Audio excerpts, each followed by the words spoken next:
रश्मि एक शहर में अपने सास और पति के साथ रहती थी। वो घर के काम करती थी, जो भी सास या पति कहता था वो वही करती थी। सभी रश्मि की बहुत तारीफ करते थे और सास भी रश्मि से बहुत प्यार से रखती थी। लेकिन शादी के कुछ सालों में ही रश्मि के पति राहुल के व्यवहार में बहुत बदलाव आ गया था। अजी, मैंने आपका नाश्ता लगाकर बाहर रख दिया है, आकर जल्दी से नाश्ता कर लीजिए। नहीं, मुझे भूख नहीं है, कोई बीमार नहीं होगा और फालतू की बातें बंद करो, मुझे ऑफिस जाना है। अजी, कल रात में भी आप बहुत देर से आए थे, तभी भी आपने खाना नहीं खाया था। रोज रोज बिना खाए रहेंगे तो तबीयत खराब हो जाएगी आपकी। रश्मि, तुम यहाँ क्या कर रही हो? रश्मि, ज्यादा जुबान मत चलाओ, समझ गई? जुबान संभाल के बात करो। राहुल गुस्सा होकर ऑफिस के लिए निकल जाता है। रश्मि भी उदास होकर अपनी सास के पास आती है और रश्मि की उदासी देखकर सास उससे पूछती है, क्या हुआ बेटा, इतना उदास क्यों हो तू? अरे, मैं तो आपके अच्छे के लिए ही कह रही हूँ ना, आप मुझ पर इतना गुस्सा क्यों कर रहे हो? हाँ बेटा, ये सब तो बहुत दिन से मैं भी देख रही हूँ, पर मुझे तो डर है बेटा। माँ जी, न जाने इन्हें क्या हो गया है, ना टाइम पर घर आते हैं, ना टाइम से घर से जाते हैं, पहले ही निकल जाते हैं। और मैं कुछ भी बोलती हूँ तो मुझ पर तो ऐसे गुस्सा करते हैं, न जाने मैंने क्या कर दिया हो। मुझे लगता है राहुल को पड़ोस में रहने वाली मिन्नी से चक्कर चल रहा है। कैसा डर माँ जी? हाँ बेटा, मैं बहुत दिन से देख रही हूँ कि दोनों एक ही समय पर घर आते हैं और एक ही समय पर घर से बाहर जाते हैं।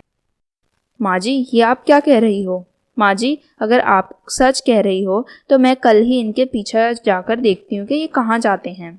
अगले दिन जब रश्मि का पति सुबह घर से बाहर जाता है तो रश्मि भी उसके पीछे पीछे जाती है और वो देखती है कि एक पार्क में उसका पति राहुल पड़ोस में रहने वाली मिनी से मिलता है। जो देखकर रश्मि गुस्से से राहुल से पूछती है, ये यहाँ चल क्या रहा है? आप तो कह रहे थे ऑफिस जा रहे हो, फिर यहाँ क्या कर रहे हो? सुन लिया रश्मि तुमने, मिनी ने क्या कहा? अब जैसा वो कहेगी वैसा ही होगा। मेरी छोड़िए, आप इस कलमुही के साथ यहाँ क्या कर रहे हैं? जवाब दीजिए मेरी बात का। डार्लिंग राहुल, ये तुम्हारी डाउन मार्केट वाइफ से कह दो कि बदतमीजी ना करे, वरना इसे ऐसा सबक सिखाऊंगी कि ये हमेशा याद रखेगी। सुन लिया रश्मि तुमने, मिनी ने क्या कहा? अब जैसा वो कहेगी वैसा ही होगा। ये आपके सामने मुझसे इतनी बदतमीजी से बात कर रही है और आप इसे कुछ नहीं कहेंगे? आप मेरी इज्जत इस तरह उतरने देंगे? नो यू डाउन मार्केट, ये तुम्हारे हस्बैंड थे, अब वो तुम्हें डिवोर्स देकर मुझसे शादी करने वाले हैं और कल से ही मैं भी राहुल डार्लिंग तुम्हारे घर में ही रहूंगी, ठीक है? हाँ मेरी जान, आज से तुम मेरे साथ रहो। अच्छा है हमारे बारे में सबको पता ही चल गया, छुपाते छुपाते मैं खुद बहुत थक गया था। फिर राहुल मिनी को घर ले आता है। अब मिनी भी रश्मि के घर में ही रहने लगती है। माँ, तमीज से बात करो, ये आपकी नई बहू है। अब से मेरी मिनी हमारे साथ ही हमारे घर में रहेगी और जिसको तकलीफ है वो घर छोड़ के जा सकता है। क्या? माँ, तमीज से बात करो, ये आपकी नई बहू है। अब से मेरी मिनी हमारे साथ ही हमारे घर में रहेगी और जिसको तकलीफ है वो घर छोड़ के जा सकता है। माँ जी, देखिए ये सब क्या हो रहा है, मैं क्या करूँ? माँ जी, आपके बेटे तो मेरे लिए सौतन ले आए, आप मुझे इस घर में क्या इसी चीज़ के लिए लाई थी? फिर मिनी राहुल के घर ही रहने लगती है और जैसे जैसे दिन बीतते जाते हैं वैसे वैसे मिनी रश्मि के साथ और बुरा व्यवहार करती है। बेचारी रश्मि सारा काम अकेली करती तो भी उसे राहुल और मिनी की 100 बातें सुननी पड़ती थी।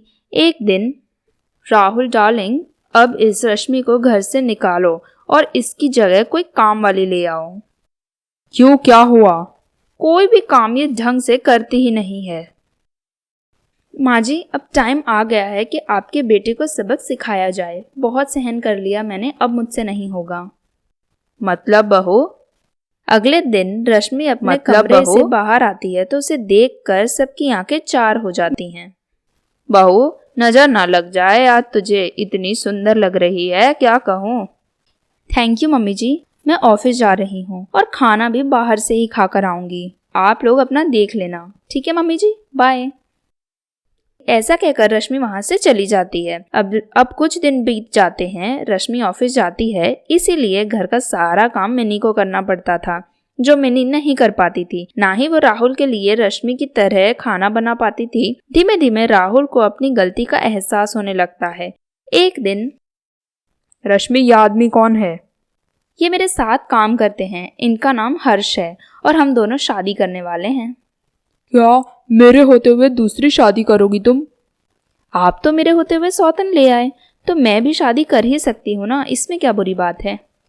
आज तो आप मिनी को छोड़ देंगे, कल का क्या पता आप दूसरी किसी लड़की को घर ले आए तो। और वैसे भी अब मुझे तुम्हारे साथ नहीं रहना है। मैं और हर्ष अगले हफ्ते ही शादी कर रहे हैं। मैं बस माँ जी को ये बात बताने आई थी और आज ही ये घर छोड़कर जा भी रही हूँ। बेटा रश्मि, मुझे भी अपने साथ ले चल, मुझे इन लोगों के साथ नहीं रहना है। ठीक है माँ जी, आप चलिए, आपको भी इस घर में रहने की कोई ज़रूरत नहीं है। आप तो मेरी माँ जैसी हो, आपको ज़िंदगी भर मैं मेरे साथ रखूँगी। माँ, चुप नालायक, मैं तेरी माँ नहीं हूँ। फिर सास, रश्मि और हर्ष वहाँ से चले जाते हैं। कुछ दिनों बाद मिनी भी राहुल को छोड़कर चली जाती है। फिर वो एकदम अकेला रह जाता है। दूसरी ओर रश्मि सास और हर्ष के साथ बहुत खुश रहती हैं।